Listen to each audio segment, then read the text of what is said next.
저에게는 사랑하는 사람이 있습니다. 하지만 우리는 이뤄지기 힘든 사이입니다. 사랑하는 사람이 친구의 엄마이기 때문입니다. 안 되는 줄 알면서도 힘이 드네요. 시작은 고등학교 때입니다. 기말고사가 끝나고 친구들끼리 뭉쳤습니다. 반 친구들 몇 명이 시내에서 놀기로 했습니다. 마침 다들 학원 스케줄이 없는 날이었죠. 시험이 끝나자마자 우리는 시내로 향했습니다. 우리는 교복을 입은 채로 PC방을 갔습니다. 그리고 새로 생긴 분식집에서 밥도 먹었습니다. 오락실도 가고 시내 구경도 했지요. 그대로 집에 가기는 아쉬웠지요. 그때 친구 중 한 명이 노래방을 가지고 했습니다. 하지만 다들 주머니 사정이 좋지 않았습니다. 그런데 한 친구가 잠깐 기다려보라 했습니다. 우리는 친구를 따라갔습니다. 그 친구는 시내 구석에 있는 미용실로 들어갔습니다. 알고 보니 친구의 어머니가 하는 곳이었습니다. 그리고 그때 그녀를 처음 봤습니다. 우리 엄마랑은 비교도 안 되는 미인이었지요. 그리고 나이도 왠지 젊어 보였습니다. 우리는 황급히 어머니께 인사를 했고 그녀도 반갑게 우리를 맞아주셨습니다. 친구의 어머니가 노래방비를 내주셨고 오늘 하루는 신나게 놀라고 하셨습니다. 덕분에 우리는 그날 노래방에서 신나게 놀았습니다. 며칠 뒤 저는 집에서 잔소리를 들었습니다.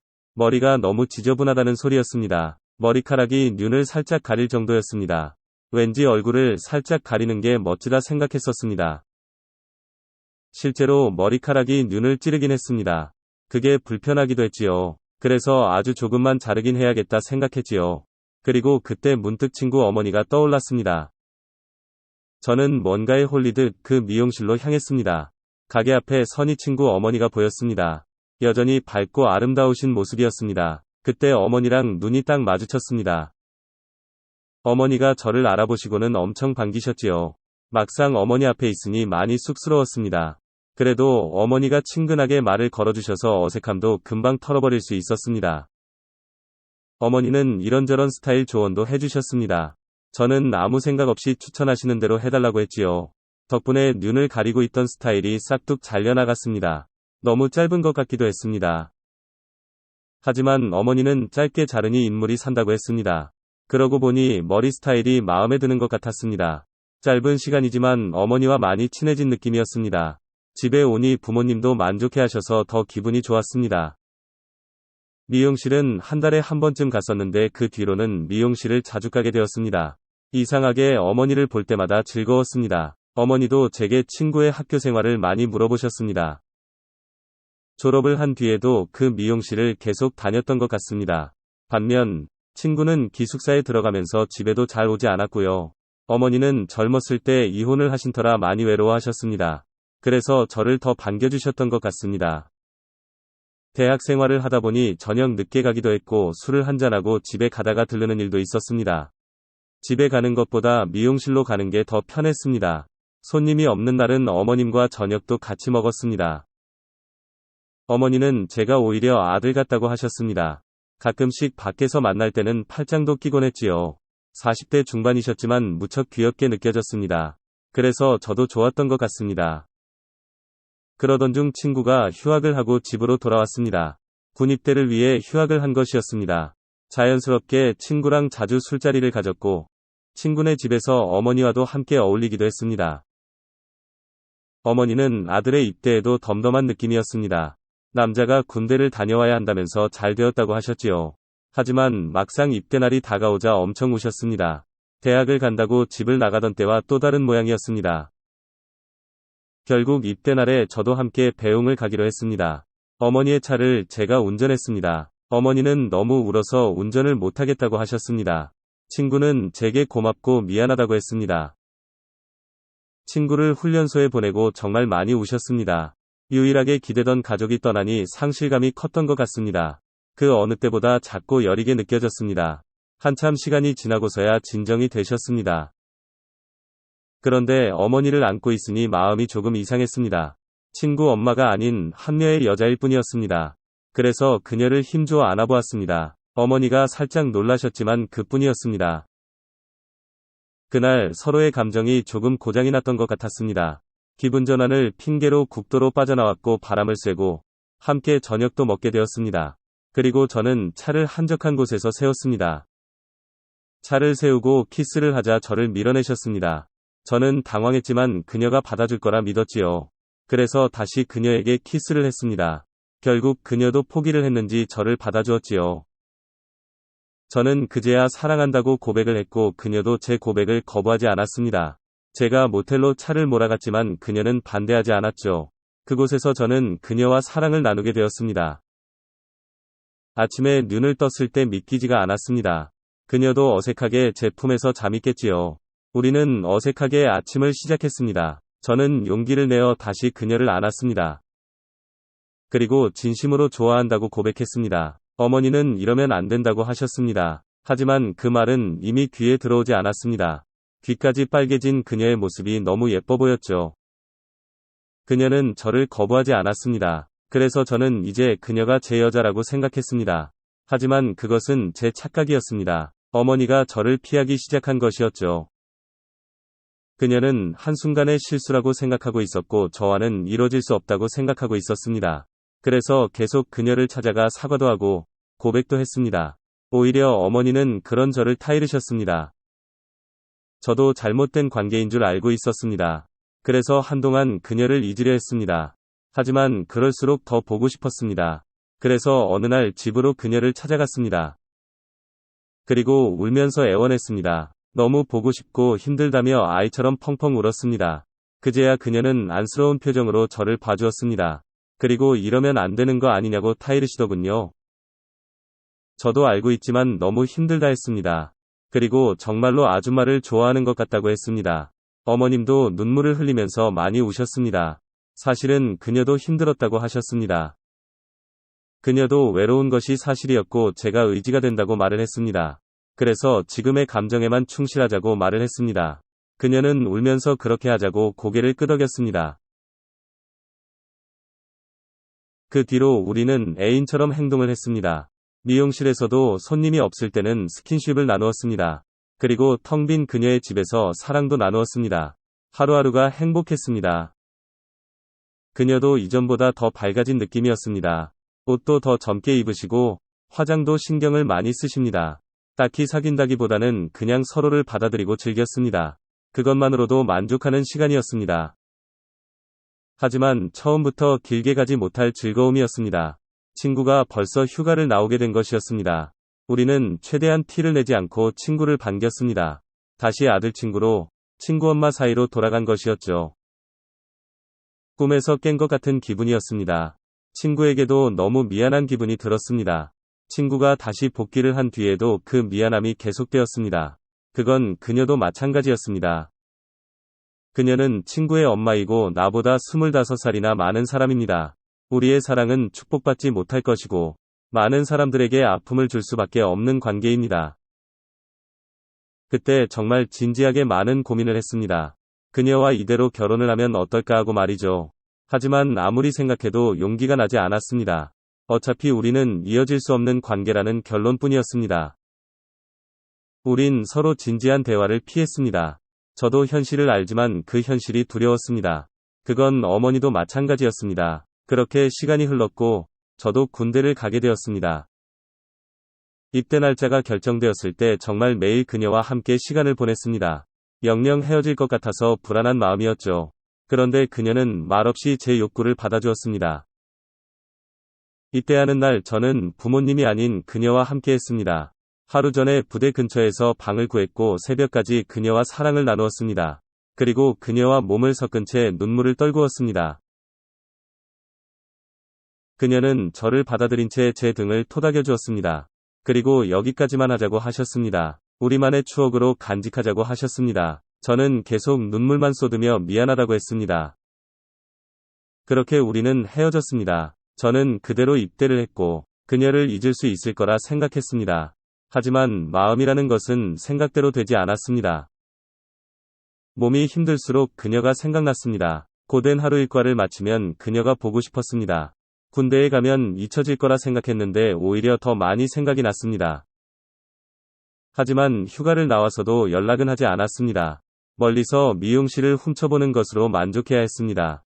여전히 아름답게만 보였습니다. 군생활보다 그녀를 잊는 게 더 힘들었습니다. 이제 전역을 한 지도 반년이나 흘렀습니다. 저는 아무렇지 않게 생활을 하고 있습니다. 하지만 지금도 그녀를 생각하곤 합니다. 그냥 계속 만났으면 어땠을까? 하고 말이죠. 그런 사실을 모르는 친구는 집에 놀러 오라고 합니다. 하지만 감히 그럴 수가 없었습니다. 그냥 어머니 안부나 묻는 정도로 만족하고 있습니다. 그런데 지금도 가끔씩 그녀가 너무 보고 싶기도 합니다. 영상 시청 감사합니다. 오늘의 사연을 시작합니다. 어떻게 제 답답한 마음을 사연에 잘 남기기 위해서 여러 번 쓰고 지웠지만 내용은 무언가 이상하고 답답한 마음은 잘 전달이 되지 않는 것 같아서 포기를 하였지만 이런 곳에서라도 이야기하지 못한다면 평생 가슴에 큰 멍자국을 남기고 살아갈 것 같아서 부족하고 이상한 제 글이지만 사연을 남겨봅니다. 안녕하세요. 저는 30대 중반의 여자입니다. 혹시나 제 주변 사람들이 알게 되는 것이 두려워서 지역, 나이, 직업 등은 전부 거짓으로 적었습니다. 이런 부분들이 다소 내용이 안 맞더라도 이해 부탁드립니다. 이런 개인정보 부분만 거짓일 뿐, 일어나고 겪은 부분은 전부 사실입니다. 고등학교를 졸업하고 일찍 사회생활을 시작했습니다. 제가 어렸을 때부터 부모님의 사업 실패 및 사채빚으로 힘든 생활을 보냈고, 제가 고등학생이 돼서야 지긋지긋한 사채빚과 헤어질 수 있었습니다. 사채빚하고만 헤어졌을 뿐 주변에 빌린 돈들은 그때도 많았기에 저는 대학 진학이라는 것은 한 번도 생각해보지 못했습니다. 그렇게 돈에 한이 맺혀서 어떻게든 최대한 많은 일을 하기 시작했습니다. 그렇게 3년 정도 일을 하니 제법 많은 빚도 갚았고 다 같이 살 수 있는 월세집도 구했지만 저에게 남은 것은 월세 보증금과 여기저기 다친 상처들, 그리고 허무함이었습니다. 장녀이긴 했지만 모든 것을 전부 다 책임지고 하는 것이 너무 힘들고 부담스러웠습니다. 그리고 저의 밝은 미래는 안 보이는 것 같아서 불안하기만 했습니다. 이런 제 마음은 동생이 알았는지 동생도 대학 진학을 포기하고 졸업과 동시에 저와 함께 일을 하기 시작했습니다. 그렇게 동생과 같이 2년 정도 같이 고생을 했더니 빚도 거의 다 갚았습니다. 그제야 동생은 군대에 갔습니다. 그리고는 부사관에 지원해서 직업군인이 되었습니다. 동생은 먹어주고 재워주고 옷도 주고 운동까지 시켜주니 이것보다 완벽한 직업은 없다면서 저를 안심시키려 하였지만 저는 동생이 빨리 제대를 하고 남들보다 조금 늦었지만 대학을 가길 희망했습니다. 저보다 공부도 잘했기에 다시 시작하면 서울권에 있는 대학을 갈 수 있을 거라고 생각했습니다.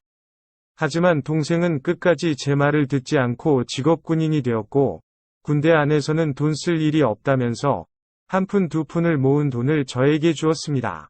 그동안 고생했다면서 이 돈은 정말 저만을 위해서 쓰라고 하면서 선물이라고 하였습니다. 빚을 다 갚은 뒤로도 다시 가난해지는 것이 무서워서 열심히 일을 하면서 돈을 모았고 동생이 준 돈까지 합치니 남들이 보기에는 얼마 안 되는 돈이겠지만 저에게는 엄청 큰 돈이었습니다. 피 같은 돈을 쓰면 안 될 것 같아서 은행에 묶어두었는데 그때 당시에 자주 가던 은행에 친한 직원이 있었습니다. 평소에 밖에서 오빠라고 부를 정도로 친했고 처음 일했던 직장에서 만난 언니의 소개로 알게 된 지인이었습니다. 그래서 저의 대부분은 상황을 알고 있고 그 오빠 덕분에 나름 돈도 잘 모았습니다. 동생이 준 돈까지 해서 제법 많은 돈이 모은 것을 보자 그 오빠는 더 이상 은행에만 모아두지 말고 투자를 하던지 장사를 시작해보라고 하였습니다.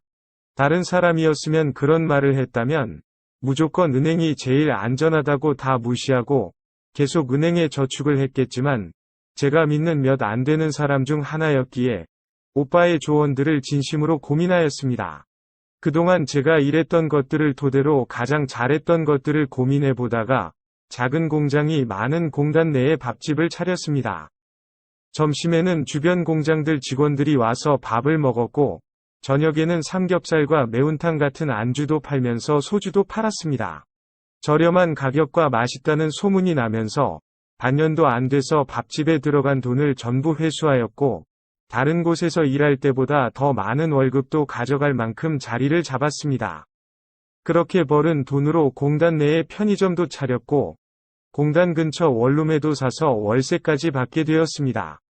그리고 얼마 전 결혼하는 동생에게 결혼 선물로 차도 사주었습니다. 동생에게 타고 다니던 오래되고 상태가 안 좋은 중고차가 있었지만 조카를 생기면서 결혼한 동생에게 안전하고 튼튼한 차가 필요한 것 같아서 큰 마음 먹고 살면서 처음으로 새 차를 뽑아서 주었습니다. 그랬더니 동생은 너무 고맙다고 하면서 이제는 저도 좋은 남자 만나서 사랑도 하고 사랑도 받으면서 행복하게 살았으면 좋겠다고 하였습니다. 평생을 일만 하면서 거의 10년이라는 보냈더니 주변에 남자도 없고 어떻게 연애하는지도 모르겠고 제 손은 나이에 맞지 않게 굳은 살과 상처투성이었습니다. 이런 저를 누가 여자로 보고 관심을 가져줄까 싶었습니다. 그래서 저 대신 동생이 사랑하는 여자와 결혼을 하고 조카를 임신한 것을 보면서 대리만족을 하는 것만으로 속상함을 달랠 수 있었습니다. 동생과 올케에게 멋진 결혼식도 해주고 싶었지만 올케에게 조상기도 있어서 무리하는 것은 안 좋은 것 같아 조카를 낳은 후에 결혼식을 올리기로 하였습니다. 동생이 살고 있는 관사가 외진 곳에 있어서 자주 보지는 못했지만 가끔씩 인터넷에 보이는 이쁜 옷이나 애기용품들이 있으면 동생에게 보내주면서 나름 행복한 시간을 보내고 있었습니다. 그런데 얼마 전 새벽에 동생에게 전화가 왔습니다. 아무래도 사기를 당한 것 같다면서 어떡하냐고 하는 것이었습니다. 장기간 훈련을 하고 오랜만에 관사로 돌아왔는데 올케도 없고 각종 물건 및 통장들도 없다는 것이었습니다. 그래서 인터넷으로 확인해보니 이미 전부 다 인출해 갔다고 하였습니다. 아무래도 올케가 갑자기 모든 것을 챙겨서 도망간 것 같다고 하였습니다. 설마 뱃속에 조카가 있는데 올케가 그랬겠냐면서 일단 기다려보자고 했지만 3일이 지나도 올케와 연락이 되지 않았습니다. 결국 경찰에 신고를 하였고 알고 보니 올케는 이런 비슷한 일로 여러 번 전과를 살았던 여자이며 심지어 결혼 중인 남편과 아이도 있는 유부녀였습니다. 그래서 남편과도 연락이 되었지만 자기도 그 여자와 연락이 끊긴 지 오래이며 이혼 소송 중이라고 하였습니다. 그리고 임신했다는 것도 거짓이고 조작된 것이었습니다. 동생이 군인이라는 신분 때문에 자주 외출하거나 같이 병원에 가지 못한다는 것을 이용해서 거짓 초음파 사진과 산모수첩으로 속인 것이었습니다. 그나마 다행인 것은 제가 사준 차를 동생이 부대 안에 두고 가서 지킬 수 있었습니다. 진심으로 올케를 많이 사랑했던 동생은 완전 넋이 나가서 이 사실을 받아들이지 못하고 있으며 틈틈이 집 나간 올케를 찾아보겠다며 돌아다니는 것 같은데 아직 찾지 못하고 있습니다. 올케가 훔쳐간 동생의 목숨으로 벌은 돈과 제가 사준 결혼 예물들은 잊으라고 하면서 잃어버린 돈만큼 제가 대신 주겠다고 하였습니다. 그것마저 없으면 동생이 너무 힘들어할 것 같아서 바로 돈을 보내주었습니다. 동생은 저에게 너무 고맙다면서 미안하고 꼭 갚겠다고 하는데 저는 동생이 극단적인 선택과 행동을 할 것 같아서 더 걱정입니다. 부모님 납골당 앞에서 결혼 약속하면서 울던 올케의 모습도 제 앞에서 입덧하는 올케의 모습도 동생과 사랑스럽게 서로 쳐다보던 모습도 다 거짓이라는 것이 너무 소름 돋고 무섭습니다. 어떻게 사람이 이런 짓을 할 수 있는지 이해가 안 됩니다. 사람의 마음을 이렇게 무시하고 가지고 놀아도 되는 건가요? 오늘의 사연은 여기까지입니다. 구독과 좋아요, 알림 설정 부탁드립니다. 긴 글을 읽어주셔서 감사합니다.